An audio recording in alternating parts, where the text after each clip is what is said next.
Good morning and very warm welcome to you all for this NDTV Profit Conclave, which is themed on Viksit Bharat. Alex, तुमने मेरा काम आसान कर दिया कि क्या एजेंडा है, क्या थीम है और क्या क्या बातचीत होगी ये बताने के लिए। मुझे सिर्फ इसमें एक दो बातें जोड़नी हैं जो आप हमसे ज़्यादा जानते हैं, लेकिन उसको रीआइटरेट कर देना बहुत ज़रूरी है। एक बात तो हमारे अपने बारे में, एनडीटीवी प्रॉफिट के बारे में, कि अब हम 7 channels including NDTV world, 7 channels और 15 वेबसाइट के प्लेटफॉर्म हो गए हैं, यानी एक बहुत बड़ा नेटवर्क हो गए हैं। उसमें एनडीटीवी प्रॉफिट का रीलॉन्च हुआ है। तो उसकी खास बात क्या है?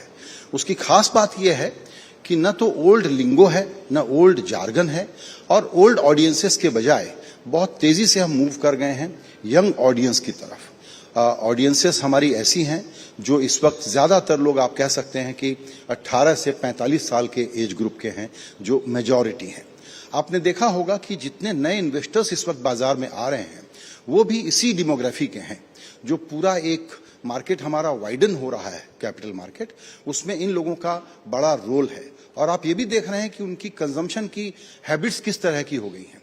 और उसको देखते हुए हम लोगों ने एनडीटीवी प्रॉफिट को इस तरीके से डिज़ाइन किया है जो यंग इंडिया से ज़्यादा बात करे, डिजिटल लेड हो और ओल्ड क्लीशेड एनालिसिस के बजाय, मैक्रो के बजाय आपको इतना माइक्रो गाइडेंस दे सके by way of inviting esteemed guests, analysts, commentators and institutional investors included on the panel conversations, जो आपको बिल्कुल पैसा कमाने में सीधे सीधे मदद कर सके।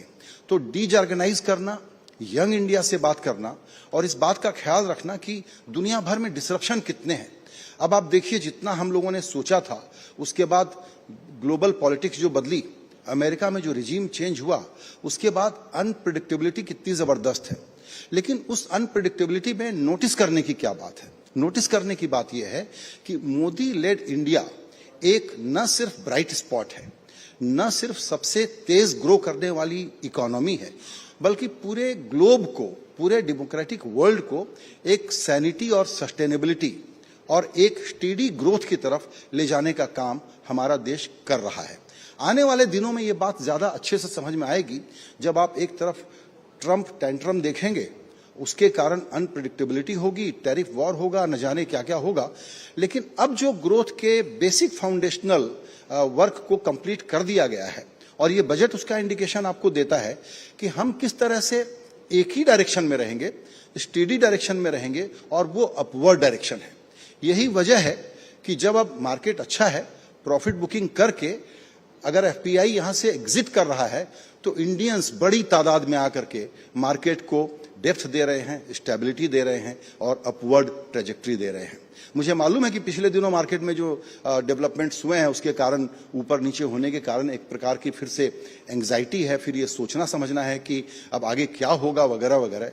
लेकिन हर गिरावट नए इन्वेस्टर के लिए, बनते हुए भारत के इन्वेस्टर के लिए तो अपॉर्चुनिटी है। इसलिए मुझे लगता है कि जो पहले होता था कि एफपीआई आएगा जाएगा, उस पर भारत का कैपिटल मार्केट, इन्वेस्टमेंट क्लाइमेट और ग्रोथ ट्रेजेक्ट्री तय करेगी, उस हम्प से, उस बैरियर से हम पार कर चुके हैं। ये मुझे लगता है कि सबसे ज़्यादा ज़रूरी और बड़ी बात है। ये विषय एक्सपर्ट लोगों के हैं, हम जर्नलिस्ट लोग हैं, एडिटोरियल लोग हैं, उनकी बातों को सुन करके आपको बताते हैं, तो इस पर मुझे आपको ज़्यादा कुछ बताने की ज़रूरत नहीं है। लेकिन ये बताने की ज़रूरत है कि आज का दिन भर का जो हमारा लाइनअप है, from mister Piyush Goyal to all the speakers, हमको पक्का अंदाज है कि आज हमको बहुत उनके विजन से, उनके गाइडेंस से, जो पॉलिसी मेकर्स हैं उनकी बातों से काफ़ी कुछ अंदाज मिलेगा, गाइडेंस मिलेगा, एक विजन डेवलप होगा आप लोगों के मन में, खुद के, हमारे एनडीटीवी प्रॉफिट के सारे दर्शकों के मन में, कि आने वाले दिनों में किन बातों का ध्यान रखें ताकि अपनी जो खुद की भी प्रॉस्पेरिटी की जर्नी है उसको हम आगे बढ़ा सकें। तो मैं एक बार आप सब लोगों का फिर से स्वागत करता हूँ और एलेक्स को वापस बुलाता हूँ।